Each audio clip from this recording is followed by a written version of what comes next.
Jared Polin, FroKnowsPhoto.com, and this is your free user's guide for the Nikon D3200 camera setup that most of you guys may have picked up if you are watching this video. So if you did pick up a Nikon D3200 or you are thinking of picking one up shortly, this is a great free guide for you to figure out the ins and outs, the basics, how you should set, not how you should set the camera, but suggestions for how you could set the camera based off of how I use the camera myself. So when you get this camera, it's going to be the body and the lens.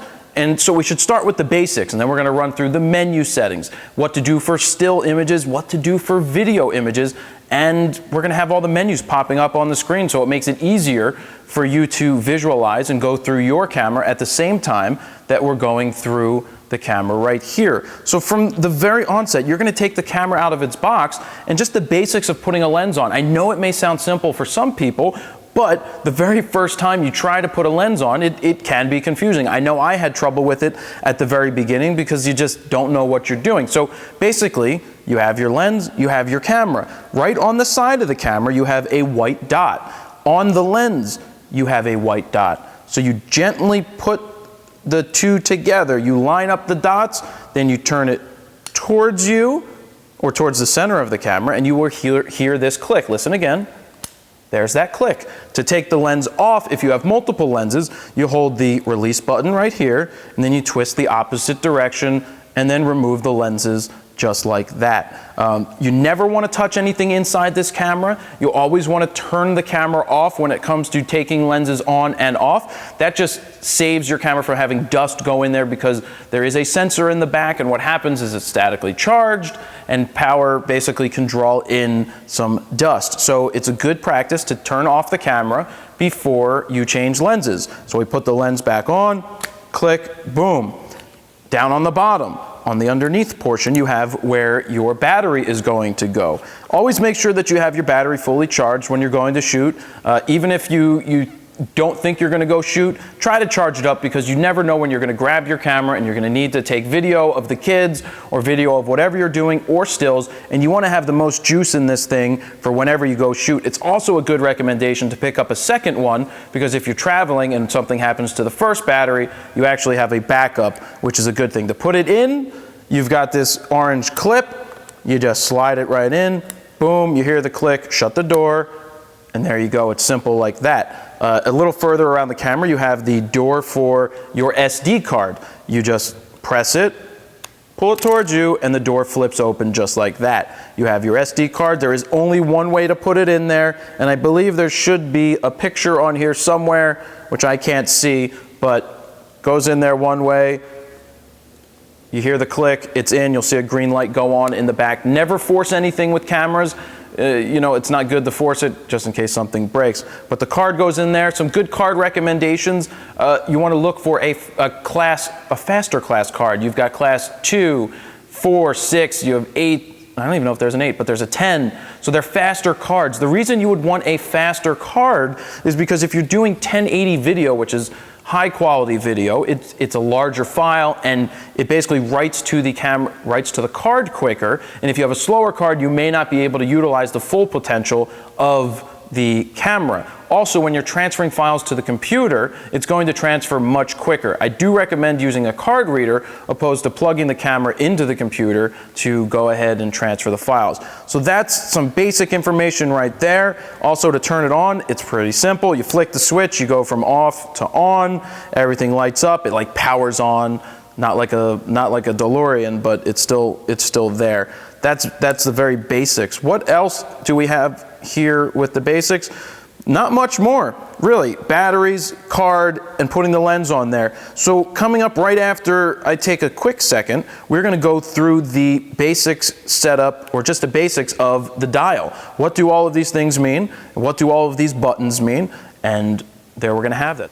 So now we've gone through the basics of just how to put the lens on and turn it on and all that good basic information. What do these things mean on the dial. Many of you will get the camera and you'll see the guide mode. You've got auto mode. These are the two modes that basically you put your camera on there if you want the camera to do all of the work for you. You don't want to think about what you're doing other than point, shoot, and let the camera do the work. That's what the auto mode is, and that's what the guide mode is. If you're looking to further yourself and go beyond those, you start to break into the other end of the dial, which we'll get into in a second. You've got a very important function right here. You've got the lightning bolt with a no sign through it. That is for when you do not want the flash to pop up. Say you're in an environment where they say no flash. And what's happening in the green mode, let's see, I got to turn it on. You see how the flash pops up automatically? Well, let's go into that flash mode with the no sign. Press the button again. It's not popping up. So that's something simple to keep in mind, that if you do not want to use flash, or you're not allowed to use flash, just go into that mode. The camera's still going to be in full auto and do all of the work for you, but the flash won't pop up. Next on there, you've got the lady with the hat on. That's like a portrait. That's portrait mode. So basically, in these preset modes, the camera is going to do all the work for you. It's going to set the autofocus. It's going to set the shutter speed, aperture, and ISO. It's pretty much doing everything for you to the presets that the camera has. So if you're not comfortable to get out of the auto modes, then by all means stay in them and just utilize the pictures for whatever you're going to shoot. It's going to be a good starting point, and you're going to get pretty good pictures out of it because the camera knows pretty much what it's going to do for you. So right there we've got the lady. Then after that you have the mountains. So that's for landscapes. If you're shooting something, the Rocky Mountains, things at a distance, the camera is going to set everything for a landscape type photo. Then you've got the kid with the hat. It's like, wee, I'm a kid, I have a hat on. And then that's if you want to shoot the kids. Then you got the running man mode. Obviously that's sports. So if you're shooting sports, moving subjects, power boats, car races, people running around, the sports mode, the running man, that's a good mode to be in for that. Followed by that, you've got the little flower. That's good for taking macro shots. Now, when I say macro shots, that doesn't mean that it's going to turn your lens into a macro lens. That gets into more detail in other videos, but it's just meant to say, look, this is, if you're going to shoot close-up shots, it's going to work with your aperture. It's going to change your aperture and your shutter speed to where it should be to shoot these type of files. It may even make your images more vibrant because there are picture settings that are changing in these scenarios. Then we've got another important mode. That's the person with it looks like a star in the background. That's nighttime portrait. What's going to happen there is you may use the flash, and if you shoot a picture at night, if there's some other light being around and you pop the flash, it's going to balance the light forward and back, and you may get some nice looking shots in that mode. Now we get to the manual setting modes. You've got the P, S, A, and M. P stands for program. Pretty much program doesn't stand for professional, but it stands for program. It's basically auto all over again, but now when you put it into P, even though the camera's setting just about everything for you in terms of shutter speed, aperture, you now have independent control over ISO. You're also unlocking different menu settings that you now have control of, that when you're in auto, you don't have control of those menu settings. So that's what P lets you do. It lets you access those menu settings. It's kind of like Zelda when you find a hidden place and you put that bomb on that second rock in, and then it opens up and you get like hearts and stuff. It's kind of like that. You unlock some mystery in the menu.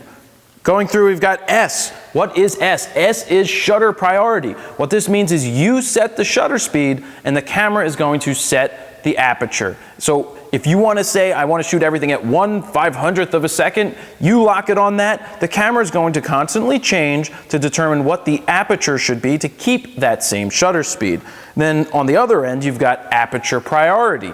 You set the aperture to where you want it to be, and the camera is going to set everything else. If you want to set everything independently, you have manual settings. You're going to set your aperture, you're going to set your shutter speed, and that's how you're going to get your images for when you take them.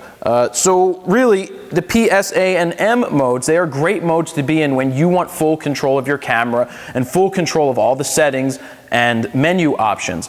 That's where I live most of the time. Well, actually, I live there all the time. I don't use any of the auto modes in these cameras. But again, it's okay if you just want to shoot and get great pictures and you use the auto modes. There's nothing wrong with doing that. If you want to take that next step and go beyond the auto modes, don't forget you can check out the beginner's guide that I do offer, the FroKnowsPhoto Beginner's Guide. That will help you get out of auto and take that next step to learning learning all of your manual settings. So that runs us around the top dial. That should make sense. Really, if you're just looking to let the camera do all the work, leave it in the green auto mode. If you want to get out of that, try seeing what happens in aperture priority and shutter priority. You're going to get the same options. But later on, we're going to go through the menu system to explain all of the different menu options. Coming up right now, we're going to talk about the different buttons, inputs, and what they do on your camera. I'm sure some of you are sitting there wondering, what does I shoot RAW mean? Well, cameras shoot RAW, and there's a lot more information on that in a whole bunch of different places. As you'll see, I have a ton of different shirts that say I shoot RAW. If you would like to pick up an I shoot RAW yourself, an I shoot RAW shirt or Fro gear or lens cloths, don't forget to check out store.FroKnowsPhoto.com for all of the offerings in the Fro store. So here we go. Buttons on the camera. There's a lot of them. It may be scary, but it's really not that scary. First things first, we've talked about the on and off switch. You flick it on, it's on. What is this silver button right here? Well, this silver button right here is how you take a picture. You press it fully, it's going to take a picture. And this is how you autofocus and get your focus to change. You hold it halfway down. It becomes a feel type of thing. If you hold it halfway down, you'll see that the camera's focusing inside. When your focus is on, you press the button, boom, it takes a picture. So that is your shutter release. It focuses and it allows you to take the picture. Next to there, you've got a plus minus button. Really, that's going to change what they call exposure compensation. That is not something that I use too often, but it is something that comes in handy when you get out of auto mode. When you get into something like manual mode, by holding down this button, you're going to be able to change your aperture. We'll probably talk about that more. That's a little more advanced. So while we just move through all these different buttons, you've got the info button. When you press the info button, what happens is it turns on the back of the camera and it shows you all of the settings that your camera currently has. So that's the info button. Next to that, you see a red dot. That is record. That is what you use when you're recording video. That's how you start the video, and that's how you stop the video. Moving across the front of the camera again, you see something that's a little light. This is a focus assist lamp. What that means is in low light situations, the cameras have trouble focusing. So if you want to be able to focus in low light situations, you leave the focus lamp on, and what happens is it becomes bright and it lights up that person so that the focusing system can focus on the person or subject that you're shooting. I personally turn this off because it becomes a distraction in low light situations. Everybody knows that you're shooting pictures and it becomes a distraction to the subject, so you may want to turn that off, and I will show you how to do that in the menu system. Coming across to the other side of the camera, you see something that looks like a lightning bolt. What that's going to do is pop up the flash. That pops it up. It's an electronic flash, so it pops up when you press that button. There's also a secondary function here. You see a plus minus there. If you hold that button in, you're going to see in the future that you can control flash compensation. You can make the flash be more powerful, or you can pull back on it and have it have less light. Again, a little more complicated. We're going to get to that somewhere down the road.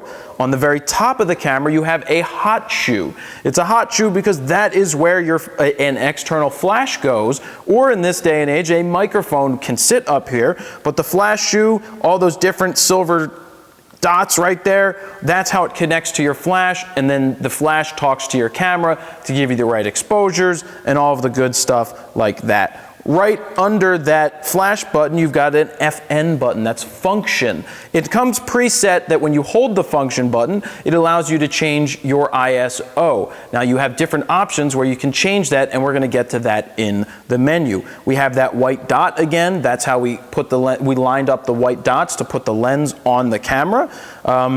Moving to the top of the camera here, you see what looks like a speaker. I believe that is the, yep, that's the speaker. And in front of there, those 3 dots, that is the microphone right above the D3200. So that's where the audio is going to be picked up when you are shooting video. We've talked about the lens release button. That's what you press when you're switching lenses. Take it on, take it off, line the white dots up, boom, click the button, you're good to go.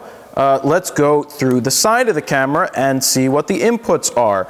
We have a microphone input. If you are doing audio recording and you want to get solid audio, not from the built-in microphone, which mostly sounds like you're in a tin can, then you will get an external microphone. You can pick up wired ones or wireless ones, plug it into here, and now your camera is going to pick up great, crisp, and clean audio. That is one of my recommendations if you are going to shoot a lot of video and do interviews and want to pick up better audio, then you should consider picking up an external microphone. Then you have this is the, oh, I should look inside here. Oh, I should look on there. That is your USB and your AV out. So your camera comes with 2 cables in there. One is for USB. You connect it to the computer. You can offload images that way. Or it also comes with a video cable, which allows you to plug it into a TV so you can see everything that is happening on your camera on your TV. Below that, you have an HDMI. I believe that's a mini HDMI. That's if you want to show your footage and photos back on a TV. And below, at the very bottom, there is a GPS place. You can put a GPS device in here. Nikon makes it. It will basically, every time you take a picture, and as long as you're connected to the satellite, will record that information, the GPS location information, in your file, so you can see it pop up on Google Maps. It's a pretty cool function right there. You have on the back here an IR detector. That's for a remote, so that you can trigger the camera with a remote. Let's go down the back. So we have the triangle, sideways looking triangle, that's a play button. You press that to preview your images, and the images pop up on screen. Below there, you've got the menu system. That's the menu button. That's how you get into all the different functions, and you can make all the changes. Then you have a magnifying glass. You use that to zoom in on the images after you've taken them, or during video, before you start recording, you can zoom in to help you focus. Below that, you have a minus button, a magnifying glass with a minus in it instead of a plus. Obviously, that means you can go the other way. And then tied in with that as a sub option, you see a question mark there. If you aren't sure about something in your camera, you can press that question mark. And it's not going to tell you what to do audibly, but if you're in the menu system and you see a question mark come up on the bottom of the screen, when you press the magnifying glass minus button, it's going to bring up basically the menu, the function of whatever you're looking at in the menu, and it's going to define it for you. That's a great function. It's in just about all Nikon cameras. It's a great thing. Below there, you've got the info button. That's the second info button. You have one on the back of the camera, one on the top of the camera, and the info button is a very powerful tool. When you select it, it allows you to independently change a lot of the functions without having to go into the menu system. We're going to get into that in a video in the next segment, or in one of the next segments coming up, so that you can see what the options are that you have to change.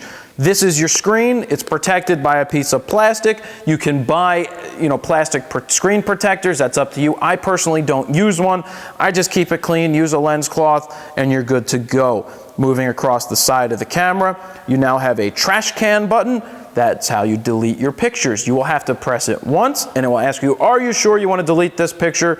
Then you hit either the trash can again, which deletes it, or you hit any other button which will get you out of the option of deleting your files. Because a good recommendation is don't delete pictures in the camera, just in case you accidentally delete everything or one of the greatest shots you ever took.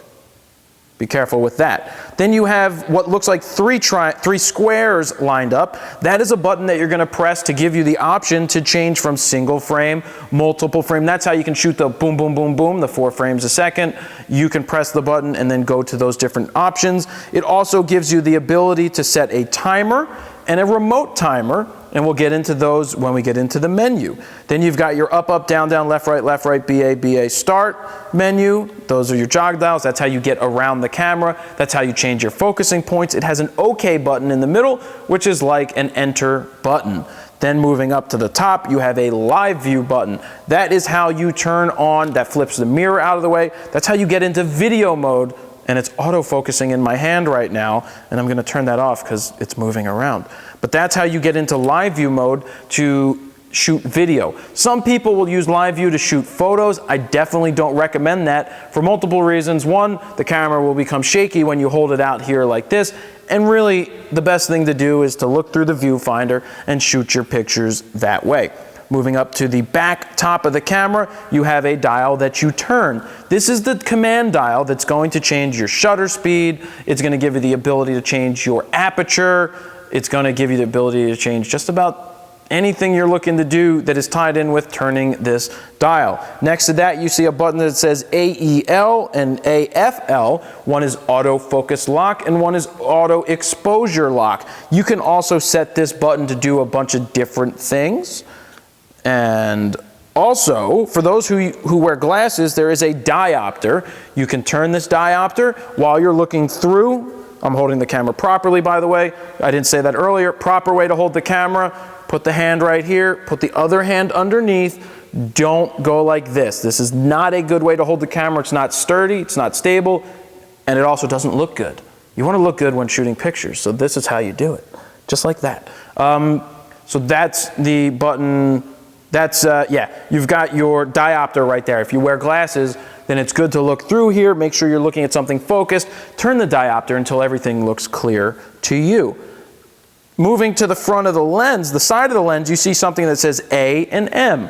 When it's in A, that's autofocus. If you want to ever manually focus, you switch it to M, and the camera will no longer do the autofocusing for you. You will have to do all of the focusing yourself. Switch that back. Then you have on and off for VR. That's vibration reduction. That's going to allow you to hand hold your camera at slower shutter speeds, allowing you to basically get a sharp subject. Now keep in mind, it's not going to freeze a subject that is running at slow shutter speeds. It's going to keep everything else nice and sharp. So it's great for shooting inanimate objects. If you have a little bit of handshake, a little bit of stuttering, just going like this, then the vibration reduction may come in handy for you. And then the simple thing, how do we zoom a camera? You just turn the zoom ring, and again, this is how you should hold it. Just rotate the thumb and the forefinger, and that's going to zoom your camera for you. Now, I know that this is a lot of information to put through the mind the first time you pick up the camera, but don't forget, you can come back to this anytime. It's a free user's guide on the D3200 just for you guys. Don't forget to click subscribe on YouTube so that you can follow all of the videos that I am uploading. And if you haven't seen a lot of the videos from the past, there's over 1,000 videos that you can check out. So definitely hit subscribe on the YouTube channel. And don't forget to sign up on FroKnowsPhoto.com for the email list. You will get a free ebook to capturing motion in low light situations. So don't forget to go and do that so you can get all of the latest information and that free book. So let's get into the menu system. This is good stuff. We're going to start at the very top of the playback menu. That's the first menu at the very top. And what I'm going to go through now is the settings that I think, the settings that I would use in a camera, and I'm going to try to explain them, and you can determine if they're the right settings for you. So we've got the playback menu. To move in the menu, I just hit over. It's pretty intuitive. You just do it. It kind of feels right. And what you'll notice is from camera to camera to camera, they all work about the same. So if you've ever worked the menu systems in any kind of devices, they kind of work the same. You're not going to really mess up anything by playing around. So you see something that says delete. It says delete. And what does it really mean? Delete all selected, or delete all or selected image. Protected images will not be deleted. So basically what this is telling us, that you can delete selected images from the camera, or you can select certain images from a date and delete them, or delete all. I personally don't even delete anything in the camera. So again, I wouldn't delete anything in the camera. It's important that after you do a photo shoot, you offload your pictures to the computer, you save them on CDs, you save them on external hard drives. You want to have at least 2 copies of everything and not on the same hard drive.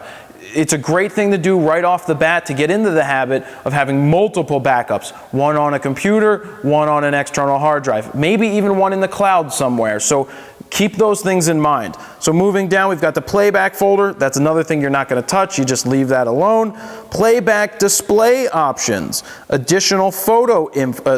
It says additional photo info. This is good. What this means is when you're going to play back your images, there's different information that can pop up on the screen, and we're going to look at that right now.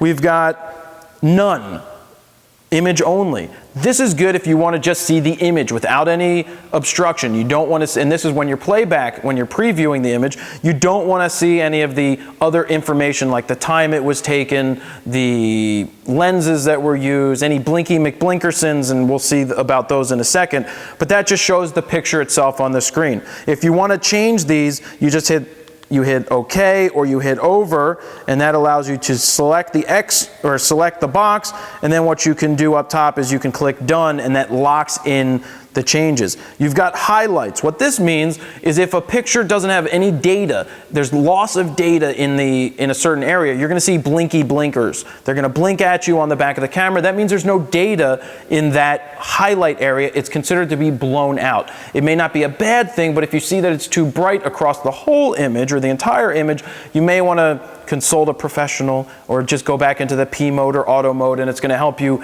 figure out what to do next. RGB histogram, not something I look at. I would leave it off all the time. Shooting data, this is important. I like to see how the picture was shot. What was the shutter speed? What was the aperture? What was the ISO? It's a great way to learn how to get out of auto is by seeing what the settings are in the camera that were taken to make that specific image. Overview, I have to hit the question mark because I don't remember what overview means.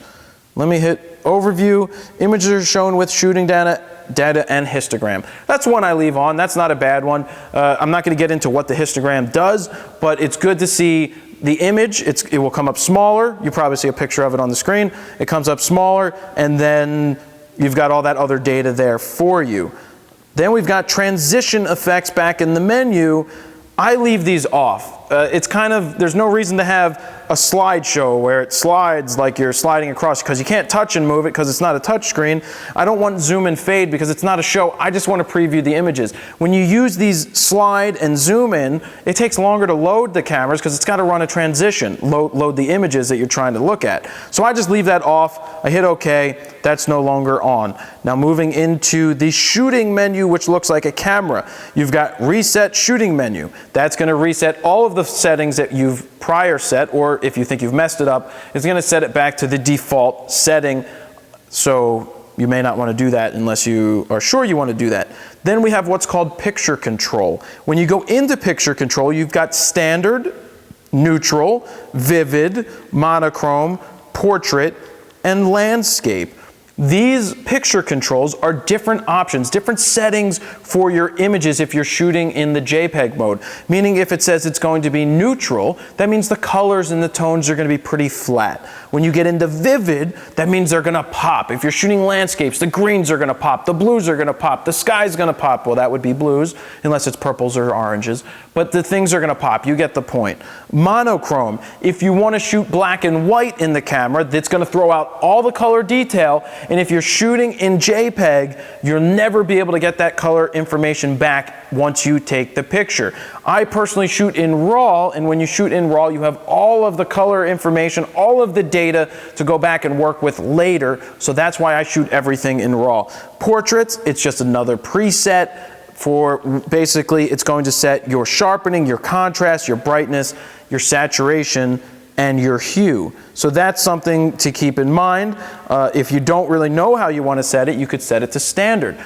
Another function of the picture control is that this also affects your video. When you're shooting video, you can change the picture control to tell it if you want it to be vibrant or if it's people. So you can choose all of that because that's going to affect your video. Below there, you've got image quality. The options you have are NEF, which is RAW, Nikon electronic format, I believe is what they call it, and RAW. You can shoot RAW plus JPEG, which is going to take up more space on your card because it's going to shoot a RAW plus JPEG file. That's the highest resolution JPEG as well as a RAW file. I personally leave it in RAW myself, just RAW only, no JPEGs. But when you're just starting out, it may be a good option to shoot in JPEG raw plus JPEG, so that you have the raw files for when you feel more comfortable with them in the future. You may not know why you shoot raw now, but it would be a great thing to have those files for when you fully understand how it works, to go back to them later and not just have the JPEG. I'll do a quick explanation of raw versus JPEG.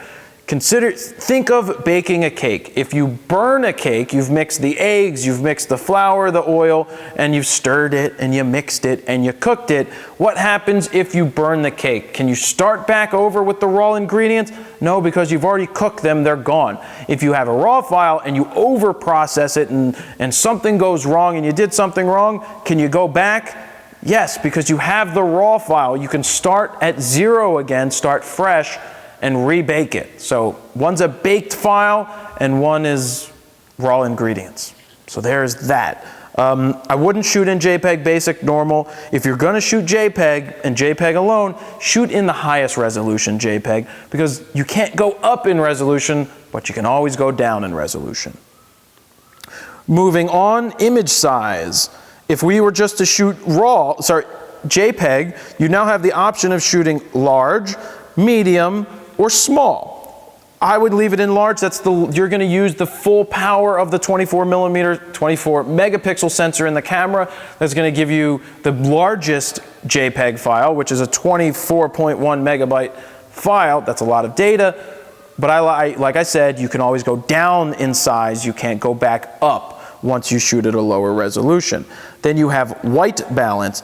I personally leave this in auto. This is one thing that the camera does really well, is select the white balance. You don't really want to bother with it. And another good thing about shooting raw is that you can change the white balance after the fact, based on what the scene is. You don't have to worry about it now.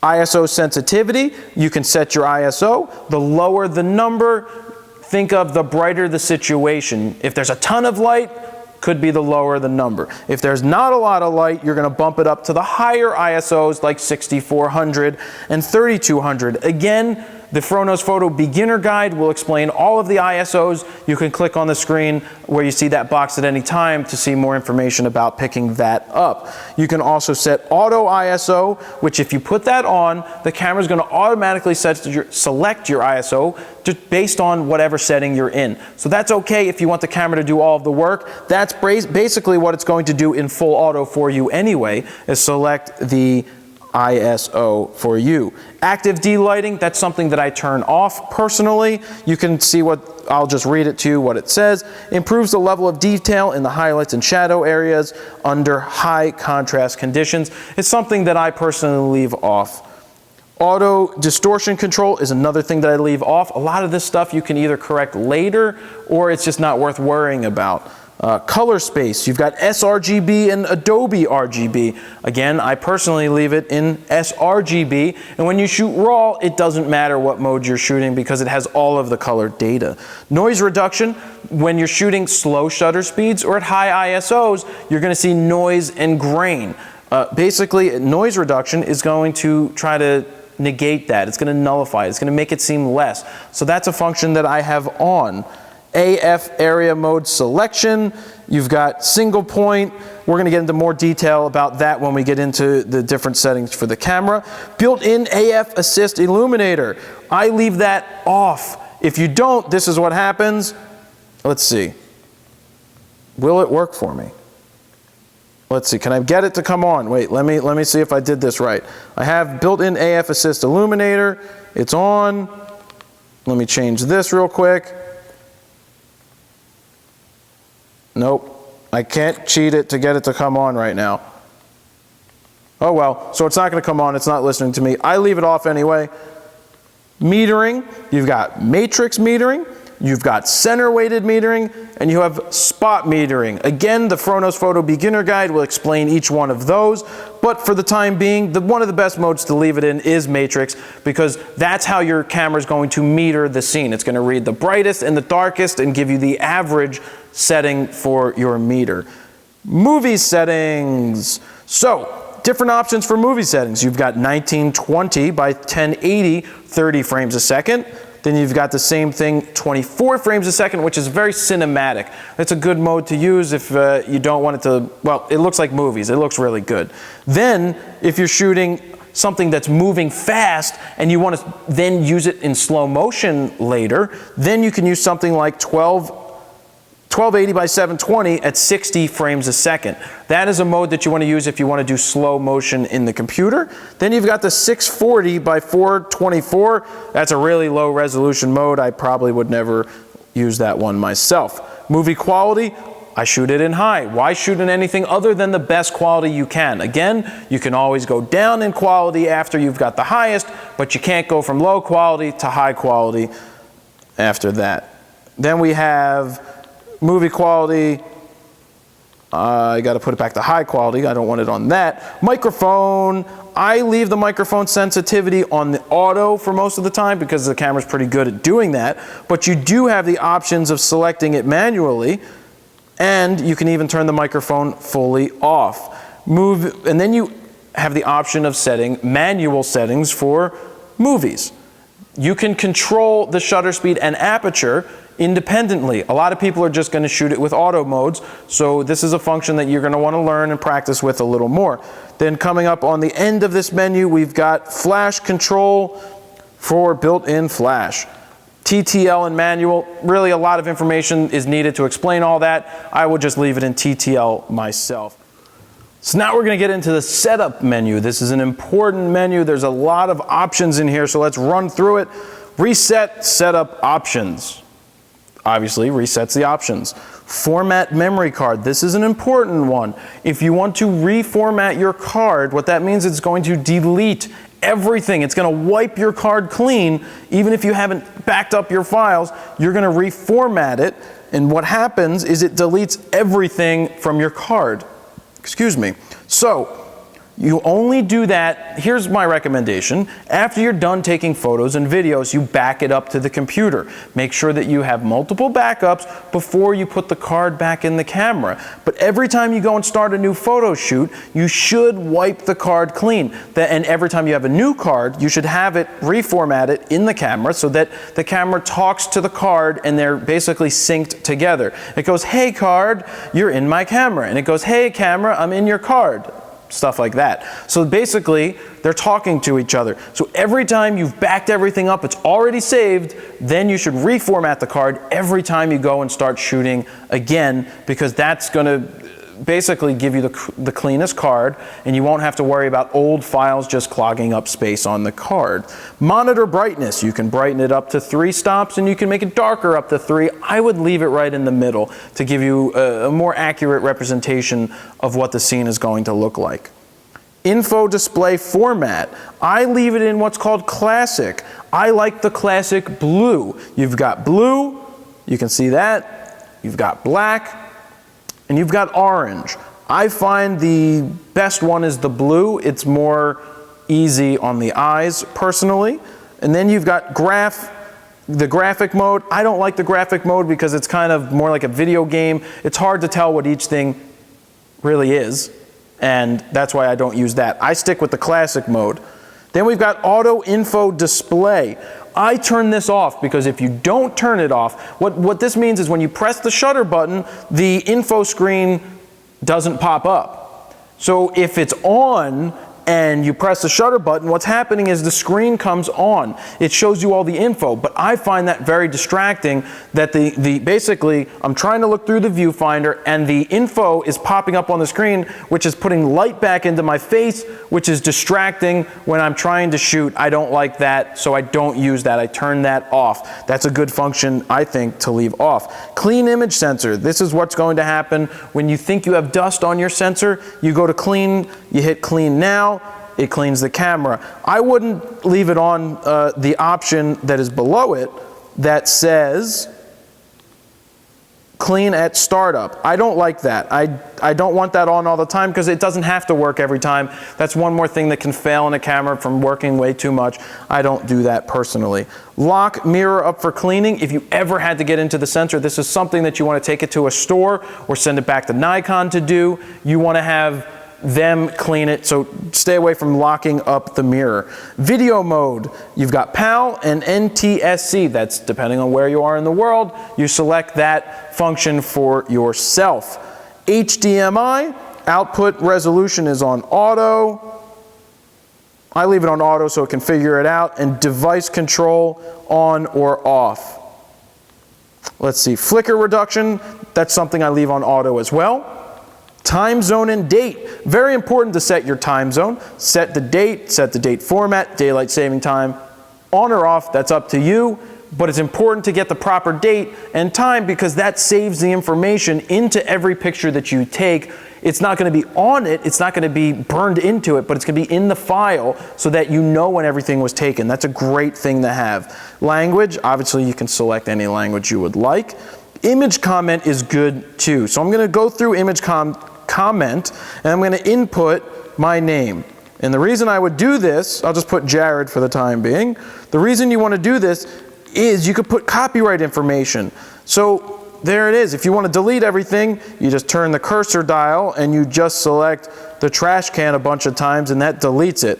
And you can see as you move the cursor, as you turn it, the square moves across the screen and that's where the input goes. So I leave it, I put my name in there, Jared Polin, copyright, and then my phone number, my email, whatever I would like. So then for image comment, if you want it to be on, you've got to go to attach, comment, hit over, scroll back up to done, hit OK. Now image comment will be on. That will be written into every single file. Auto image rotation. It may be off in the camera. I turn it on because what happens is if it auto rotates and you shoot a vertical, then it's going to take the vertical and it's going to show it to you on the screen smaller. That's why I like to have it auto rotation on so that it automatically rotates my vertical, so I have to turn the camera to look, but it's using more screen real estate to show me the full image so you get a better idea of what it actually looks like. Image dust off reference, we're going to skip it. Auto off timers, I leave it on normal. You can go in there and independently set that if you would like. Self timer, you can set it to 2 seconds, 5 seconds, 10 seconds, 20 seconds, and the number of shots. You can set it between 1 and 9. So if it's set to 1 and you take a shot with the timer, it then goes back to regular mode. But if you take 1 shot and you set it to say 2, then you're going to get 1 shot where the timer goes off, boom, and then you can press the button again and take the timer, it's going to go off again after the allotted time that you selected. Remote duration. Basically what this means, and I'll read it right from the camera, it says select the length of time the camera will wait for a signal from the remote before canceling remote mode. It's pretty self-explanatory. You have the beep. I like having the focus beep on. When I'm in single focus and I lock on something, listen, I have to get into single focus, not continuous. Listen to this. Seriously.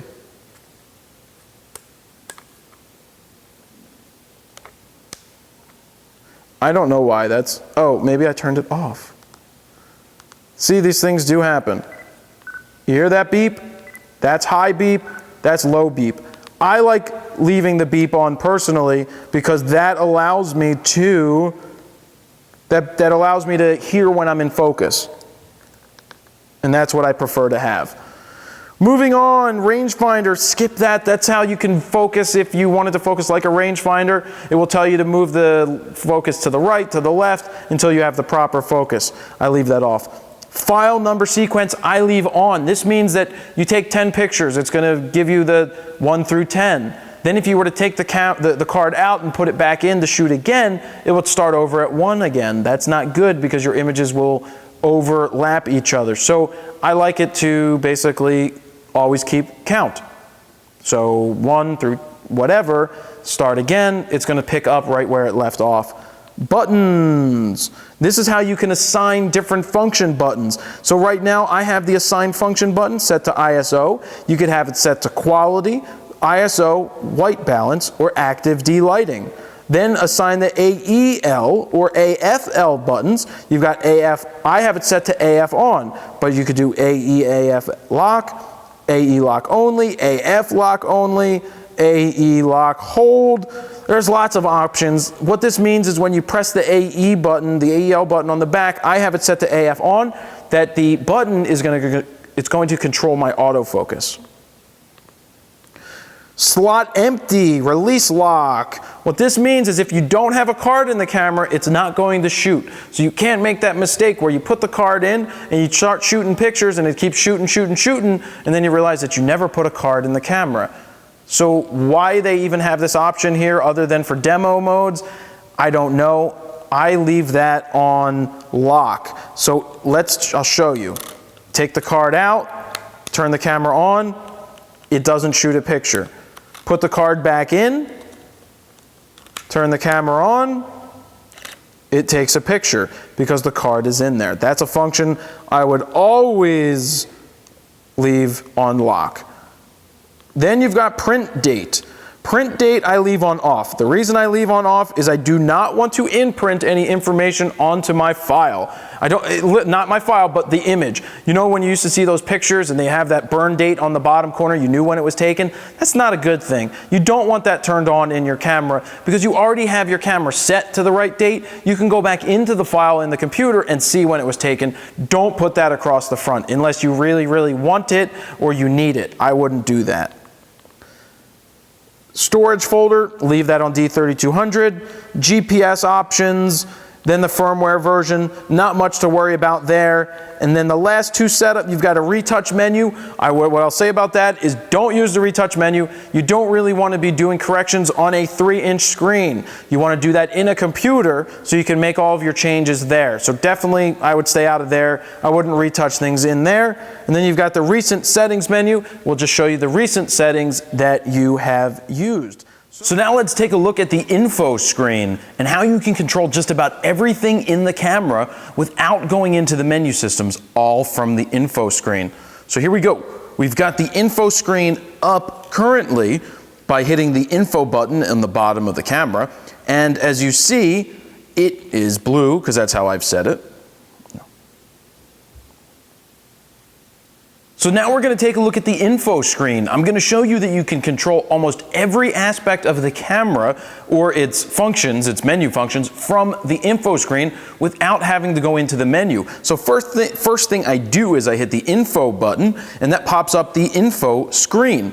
Now by hitting the button one more time, it creates this, instead of the screen being all blue, it goes to gray and highlights a different area. So in this case, you can see that the yellow box is at the top right under image quality.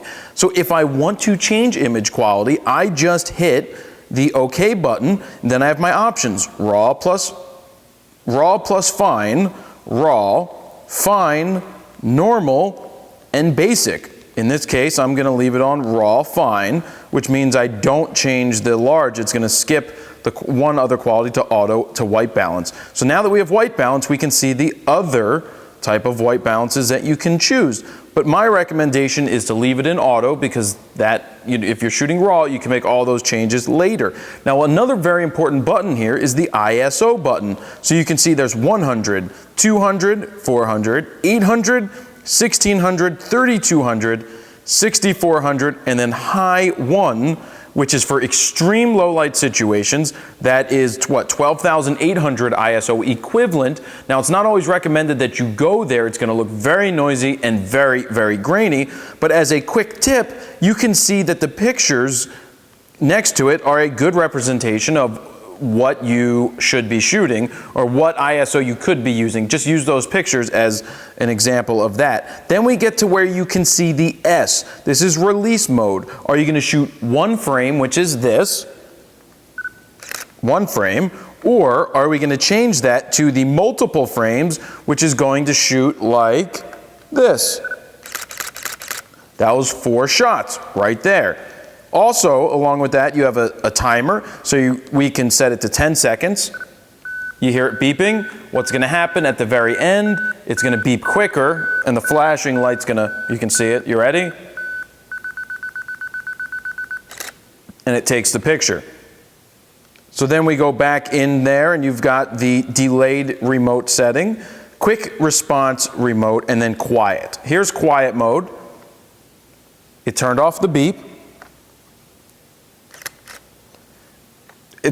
It's not very quiet, but that's quiet mode for you. So I would leave it in either single frame if you're shooting objects that aren't moving or something where you don't want a motor drive, or you can go into continuous mode, where as long as you hold the button down, you are going to shoot continuous pictures. Now, a recommendation is that you don't spray and pray, which is taking a ton of pictures and hoping that you get something good. Don't hope, know that you're going to get something good. So moving down the list, we've got where you can see AFA, AFS, AFC, and MF. So AFA is considered, what do they call this? They call it Auto Servo AF. Camera selects single servo AF. Basically, the camera is going to determine whether it should be in continuous focus or single focus. It's in auto mode.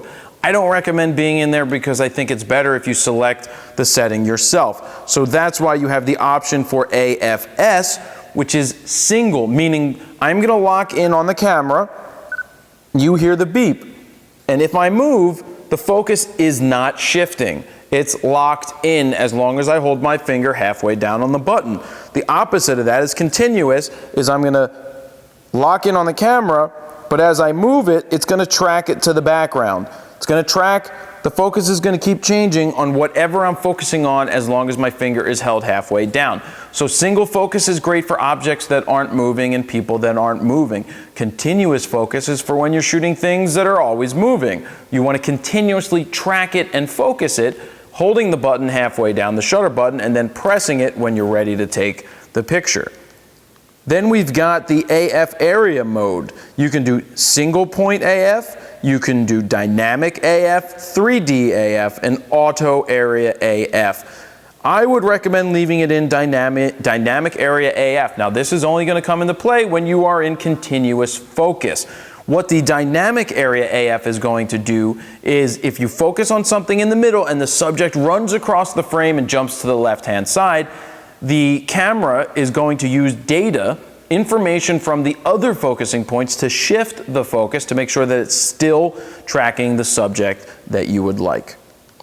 And then the last thing down here, we have metering. So you have matrix metering, which is going to read the entire scene, everything from the brightest to the darkest, and give you an average reading. Then you've got, under that, you have center weighted metering, which is going to give you a small center weighted exposure. This is for when you're doing manual exposures. So if you wanted to focus on something, meter on something dark or something bright, something very small, like for example, if I'm standing here and the sun is behind me and I don't want the sun to overpower the exposure, I would meter on my face, which would give me the exposure for what my face is, not for the entire scene. That's what matrix does. The entire scene is matrix. Spot metering is going to give you a spot. So wherever you put that dot is where you're going to get your meter reading. What other important ones are there? And that's it. And I'm not going to go around the bottom anymore. But looking at the screen, you can see you have your shutter speed, you've got your f-stop, you have your meter, you have the SD, what type of mode you are in for picture mode. You've got that the audio is on, you have your focusing points, and you have your countdown, as well as the battery power that is for your camera. So that is going through the info settings and how you can use the info button in the back to pretty much get access to all of the important information for changing metering, focusing, shooting speeds, and different things along that line. So now let's take a look at the movie settings and what you're going to look for in live view and what everything means there, how we do autofocus, how we don't do autofocus. So let's start here in the movie settings menu, and we've gone over this once before, the different options for how to shoot video, the different settings.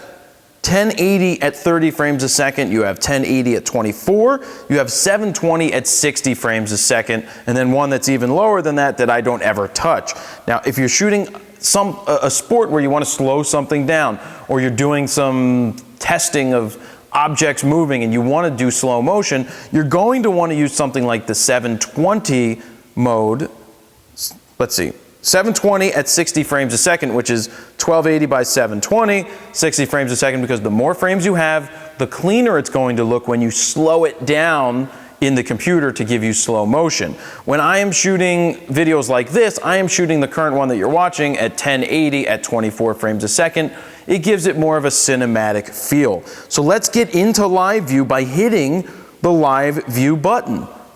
When you hit the live view button, the screen is going to come on, and then you're going to basically see the scene that you're looking at. So we're looking at the scene, and as you can see, if you hit the info button, you have different options to choose from. You can change your ISO, you can do your image quality, but we're shooting video, so you don't have to worry about that. Auto white balance, ISO, release mode, doesn't matter. And then you've got AFS, AFF, and MF. So in this case, in video, a lot of times you want to manually focus.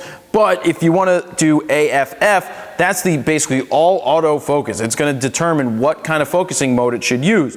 But you have AF single also. So in it's AF follow focus, by the way. We're going to go into AF follow focus, and as you can see on the screen, I've scrolled down to there's face priority, which is going to find the person's face, and it's constantly going to track them on the screen.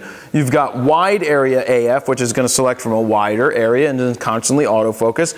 Normal area focus, which is going to just find a smaller portion. And then you have subject tracking AF. If you are looking to track a subject, what you're going to see is that the camera, as you move it, is going to have a box, and it's constantly going to search and find the subject that is moving across the screen. Like if I put my hand out here, it's going to find my hand and it's going to focus on it, and that's continuous autofocus. Now, it's not the greatest focus ever in the world, but it's an option that you can use if you want to try it out. Some things to be careful of. You're going to hear your microphone in the camera is going to pick up the audio from the autofocus, which is going to not sound too great unless you're going to dub over other sound. That's why external microphones are better, because they don't pick up the focus motors in the lenses that are going to make the noise and kind of interrupt the video that you're shooting. So that's pretty much it. You get into live view mode. To shoot video, you press the record button.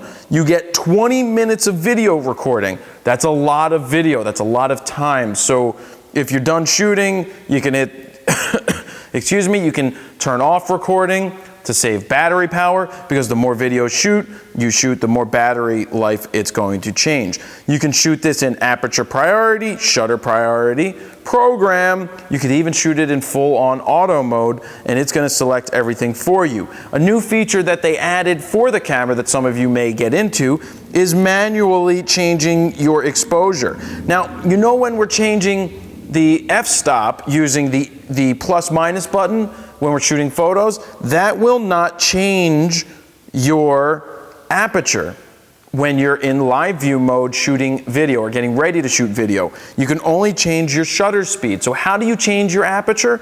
You have to get out of live view mode, then change your aperture, which I'm doing right now. And then you go back into live view mode, and it has the corresponding aperture that you selected. So I know it's a little more complicated. The best recommendation is to just constantly play with video, practice all the different settings that are offered for you. Just run through the camera, try each one out, and get a better understanding of how it works. So there you have it. I think that's a pretty comprehensive free user's guide that I've created on the Nikon D3200. We've gone through the menus, how to set up your camera, what each button does, and walked you straight through that. I think it's a great starting point, but the best thing that you can do is go out and shoot and practice with your camera. That is going to be the best way that you are going to get the most out of what your camera offers. So if you would like to pick up the FroKnowsPhoto beginner guide, you can click on the screen right now to get more information, to see what that user's guide is all about. But it's going to be, it's 3 hours worth of video education in a user's guide that is very, very informative, that's going to get you out of auto and get you to start making really, really good images. So if you are interested in shooting raw and picking up an I Shoot Raw t-shirt, check out store.FroKnowsPhoto.com, and you can use code D3200, one word, use code D3200 to get some extra special goodies with your t-shirt order. So that's where we're going to leave it. That's the Nikon D3200 User's Guide. Jared Polin, FroKnowsPhoto.com. See ya.